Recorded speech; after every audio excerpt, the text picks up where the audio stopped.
Aquí tienes el primer segmento de la historia, narrado desde mi perspectiva con ese toque directo y personal que buscamos. Mira, Alice, tú ya sabes lo que es pasarla mal, así que esto no te vendrá de nuevo. Total, nadie se fija en ti.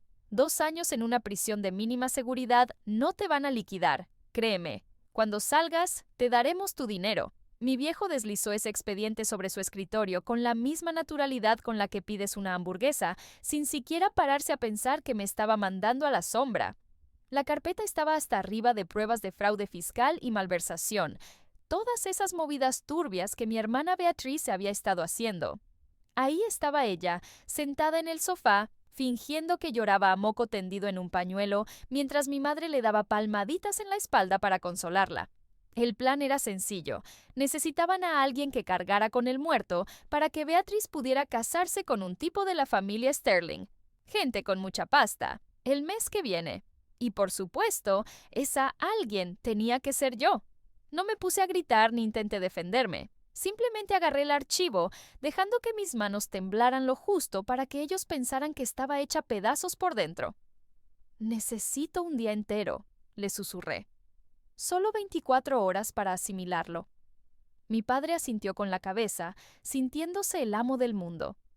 Él pensaba que estaba viendo a una hija muerta de miedo, pero ni se imaginaba que tenía delante a la persona que estaba a punto de arrebatarle hasta el último centavo. ¿Alguna vez han sentido que su propia familia sería capaz de prenderles fuego solo para que su hijo favorito esté calentito? Díganme en los comentarios que no soy la única que ha pasado por esto. Me largué de casa de mis padres apretando el volante con tanta rabia que se me pusieron los nudillos blancos. No me fui directo a mi casa. Me detuve un par de calles más allá. Apagué el motor y me quedé ahí, intentando respirar con calma. Para entender por qué me eligieron a mí como el sacrificio, hay que entender cómo funciona la economía en mi familia. Durante 26 años, yo no fui más que la pieza de repuesto, ese generador de emergencia que tienes olvidado en el sótano y del que no te acuerdas hasta que se corta la luz.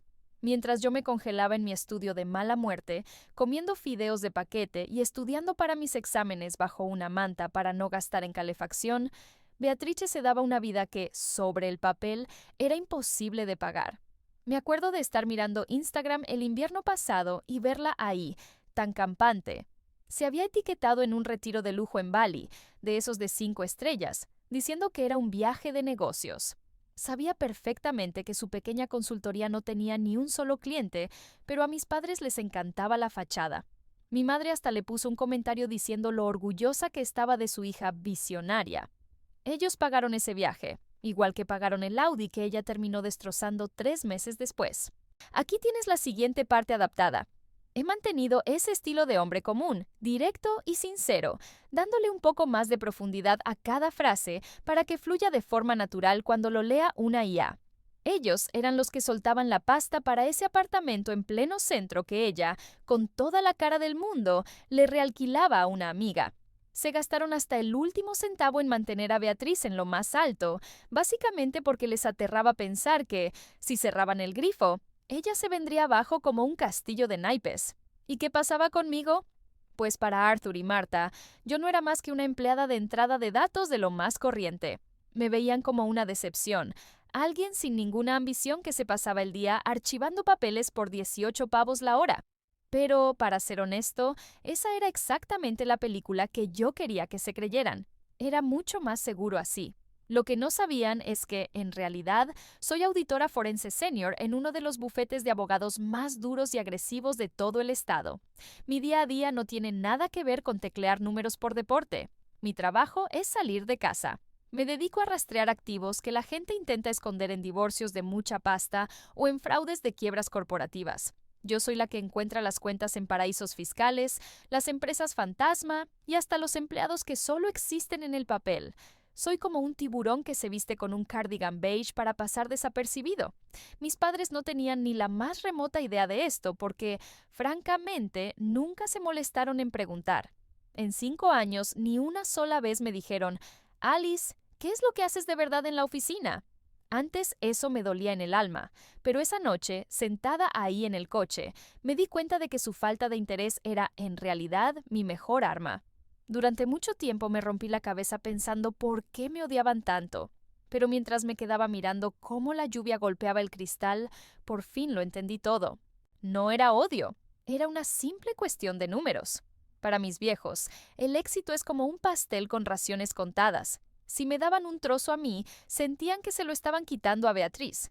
En su lógica retorcida, para que Beatriz pudiera brillar como una estrella, necesitaban que hubiera un vacío absoluto a su alrededor para que ella destacara más.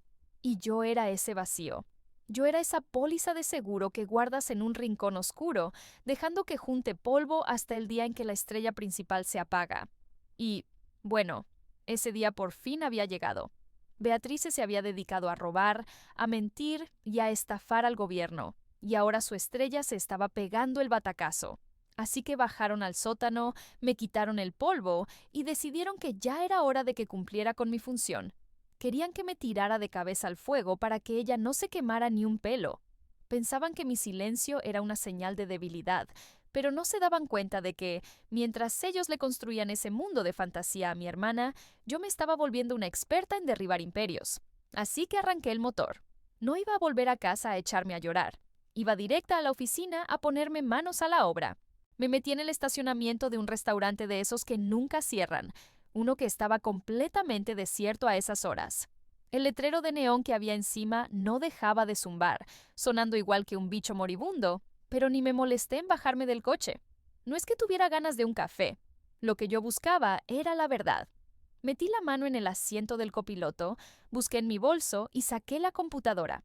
Todavía sentía ese temblor en las manos, como una especie de réplica del terremoto de adrenalina que me había sacudido en el despacho de mi padre. Tenía que descubrir exactamente en qué fango me estaba metiendo. Necesitaba saber si ese fraude de impuestos era algo reciente o si la podredumbre venía de mucho más atrás. En mi línea de trabajo tenemos un dicho que nunca falla. Sigue el silencio. Lo que la gente se calla suele ser precisamente donde esconden la pasta. Y mis padres, bueno, ellos llevaban años guardando un silencio absoluto sobre mi situación económica.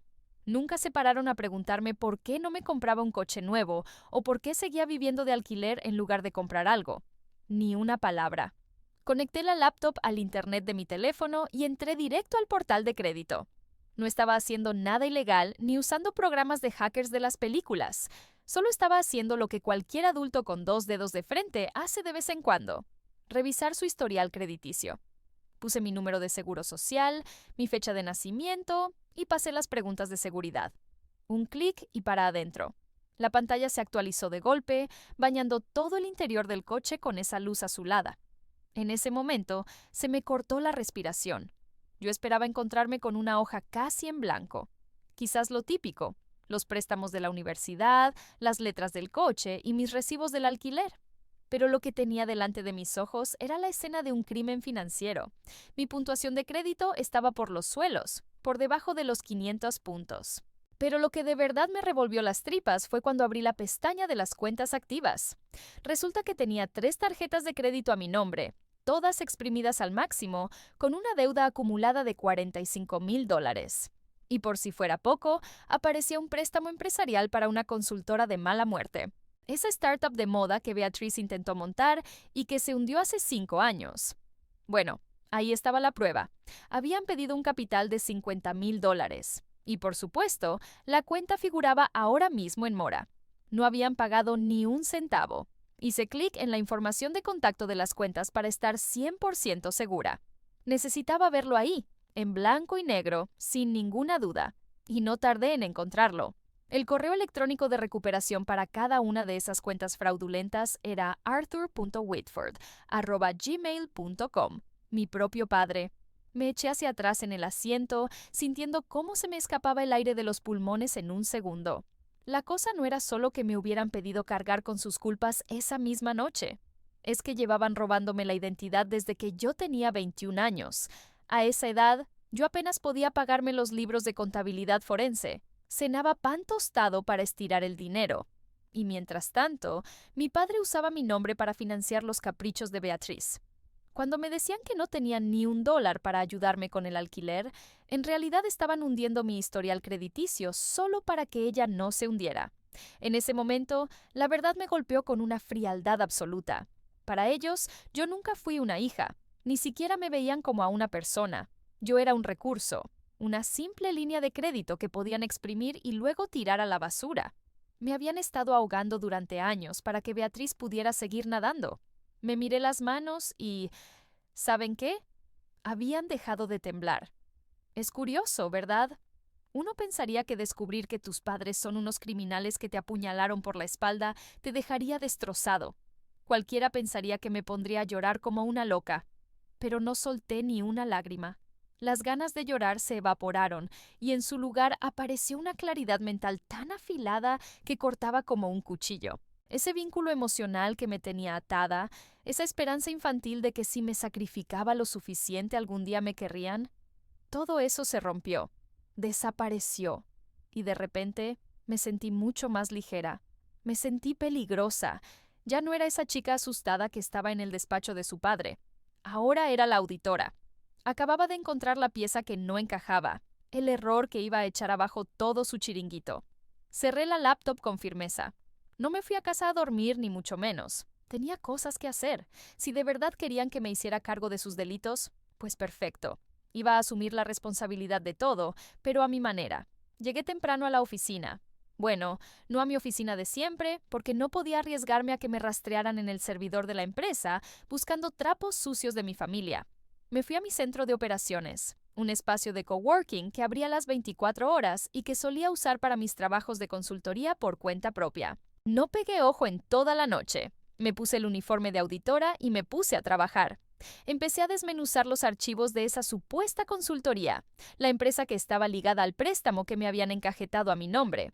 Como mi número de seguro social aparecía como el avalista de todo ese desastre, legalmente tenía vía libre para entrar en las cuentas. Me descargué 5 años de movimientos bancarios y me puse a armar un diagrama de flujo. Y lo que vi no fue solo que fueran unos inútiles gestionando dinero, fue un saqueo en toda regla. Resulta que Beatriz había levantado $250,000 de inversores ángeles, amigos de la familia Sterling principalmente, vendiéndoles la moto de una aplicación de moda revolucionaria que, sorpresa, ni siquiera existía. En cuanto el dinero tocaba la cuenta de la empresa, desaparecía como por arte de magia. Me puse a rastrear las transferencias. 10,000 pavos a una agencia de viajes de lujo, 5,000 a un concesionario de Porsche. Y aquí viene lo mejor, $15,000 para un contratista que supuestamente estaba renovando una oficina. Crucé ese dato con el registro de la propiedad y ¿adivinen qué? La dirección era la casa de mis padres. No solo estaban tapando las metidas de pata de Beatriz, es que estaban en nómina. Arthur se había estado aprovechando de las estafas de su propia hija para pagarse las cuotas del club de campo y sus puros de lujo. Eran un círculo vicioso de avaricia, alimentándose unos de otros y usando mi historial crediticio como si fuera el abono de su jardín. Me eché hacia atrás en la silla, con los ojos clavados en la pantalla. El sol empezaba a asomar, pintando la ciudad de un tono grisáceo. La parte de mi cerebro que sabe de leyes me decía que estaba en un buen lío. Si iba al FBI en ese momento, el papeleo iba a ser un infierno. Mi nombre estaba en todos esos préstamos. Mi crédito era la base de toda la estafa. Arthur podía alegar perfectamente que yo era el cerebro de todo, la socia en la sombra, y que él y Beatriz eran simples víctimas de mis planes. Con su estatus social y mi falta de recursos, un jurado podría comprarles el cuento. Necesitaba algo más. Necesitaba una palanca. Algo que los obligara a destruirse entre ellos. Necesitaba que ellos mismos me pusieran el cuchillo en la mano.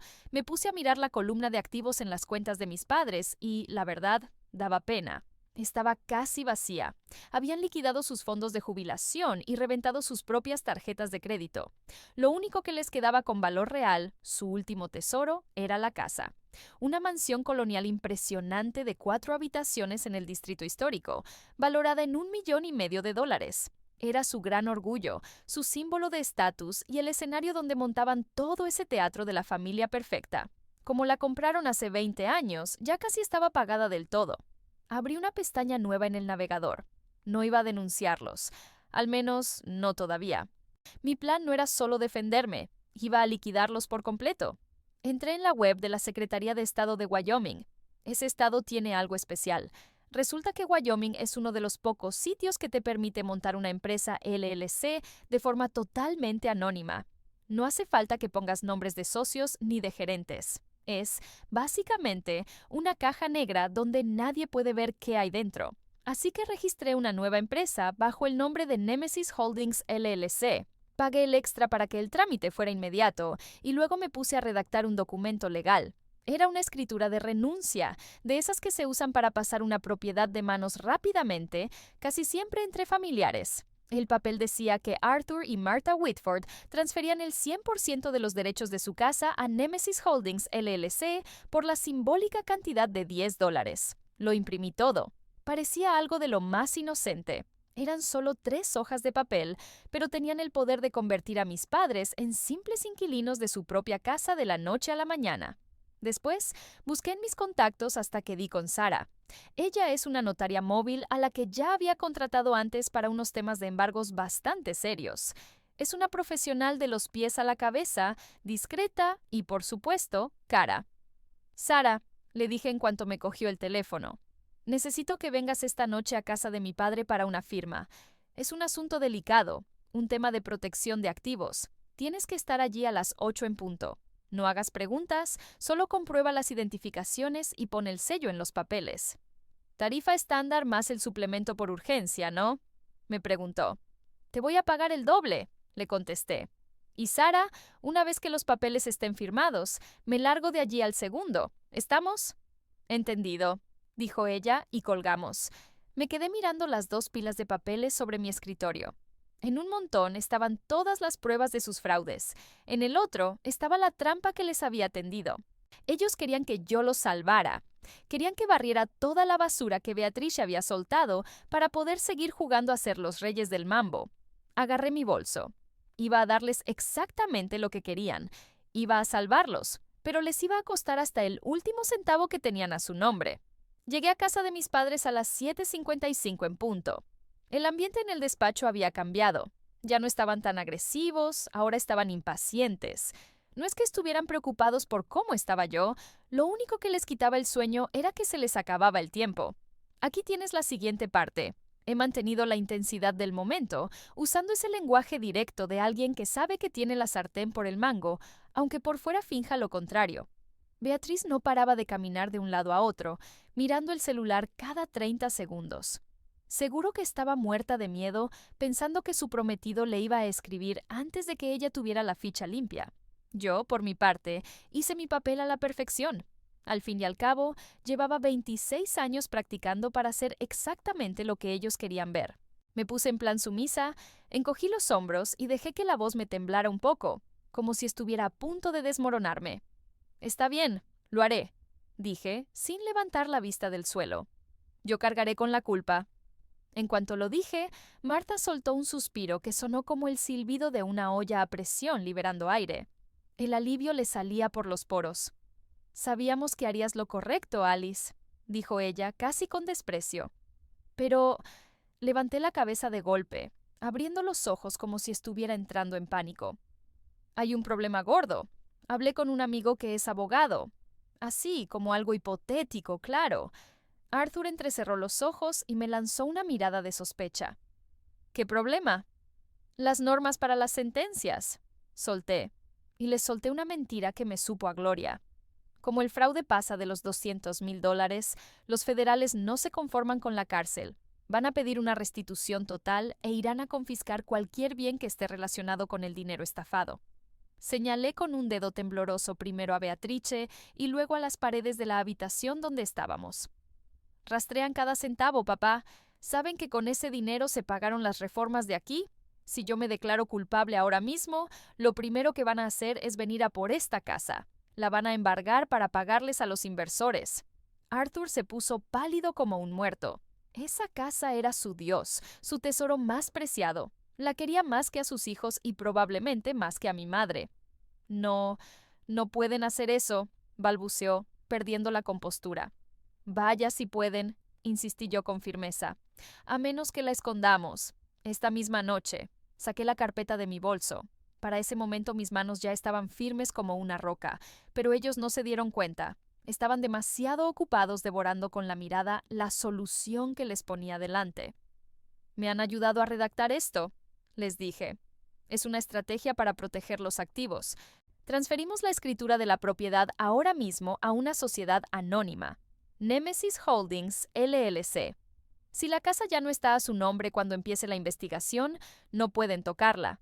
Es un fideicomiso ciego. Arthur me arrebató los papeles de las manos, los leyó con esa intensidad desesperada del que ve que se le escapa la vida. Pero, de repente, se detuvo en seco en la página de las firmas. «Espera un segundo», gruñó. «Aquí dice que tú eres la única socia gerente. Mi nombre no aparece por ningún lado como dueño». Ese era el momento clave, el giro de la partida. Si flaqueaba ahora, lo perdía todo. «Esa es la clave, papá», le supliqué, fingiendo desesperación. «Si tu nombre aparece en cualquier papel, el FBI lo va a rastrear en un segundo. Yo soy el hombre de paja, el señuelo. Yo guardo la propiedad hasta que pase la tormenta y en cuanto todo se calme, me obligas a devolvértela. Tú sabes que siempre acabo haciendo lo que me pides». Él no vio ninguna amenaza. En su cabeza, yo solo era la hija sacrificable de siempre. Soltó una carcajada burlona, agarró el bolígrafo y firmó sin pensárselo 2 veces. En ese momento, le mandé un mensaje rápido a Sara. Apareció a los pocos segundos, puso el sello oficial en la escritura y se marchó con un sobre lleno de efectivo que no dejaba rastro. En cuanto su coche se perdió de vista, la tensión en la sala desapareció y fue reemplazada por una arrogancia asquerosa. «Mira, por una vez en tu vida has servido para algo», se mofó mi padre. Mi madre se puso a servir vino como si no acabara de cometer un delito federal. Me miró con frialdad y me soltó. «Ya deja de gimotear. Conoces perfectamente tu lugar, Alice. Beatrice es la flor de esta familia y tú eres la tierra. Tu único trabajo es enterrarte para que ella pueda florecer. Mañana vas a la policía y te entregas. Nosotros tenemos una boda de lujo que organizar». Esa palabra, tierra, fue el último clavo en el ataúd. Dejé de fingir, dejé de llorar y puse mi teléfono sobre el escritorio para que vieran el temporizador de la grabación, que seguía corriendo. «No voy a ir a ninguna comisaría», les dije con una calma que los dejó helados. Y Beatriz tampoco. Se quedaron de piedra mientras les soltaba la verdad a la cara. La casa ahora era de Nemesis Holdings y yo era la única dueña de esa empresa. Mi padre intentó abalanzarse sobre mí, pero se quedó paralizado cuando mencioné lo de las manos sucias en términos legales. La grabación que tenía en el teléfono incluía su confesión completa del fraude. Si intentaba demandarme para recuperar la casa, tendría que admitir ante un juez que era un criminal. Se desplomó en la silla, acabado. «Tienen 7 días para largarse de mi propiedad», les advertí. «Si para entonces no se han ido, esta grabación va directa al FBI y a la familia Sterling». 3 meses después, aquí estoy, sentada en el despacho que ahora me pertenece legalmente. Mis padres están en la ruina, la boda de mi hermana se fue al traste y su reputación está por los suelos. Tenían razón en una cosa: las flores necesitan tierra para crecer, pero se olvidaron de un pequeño detalle. La tierra es la dueña del suelo, y ahora mismo, el suelo es mío.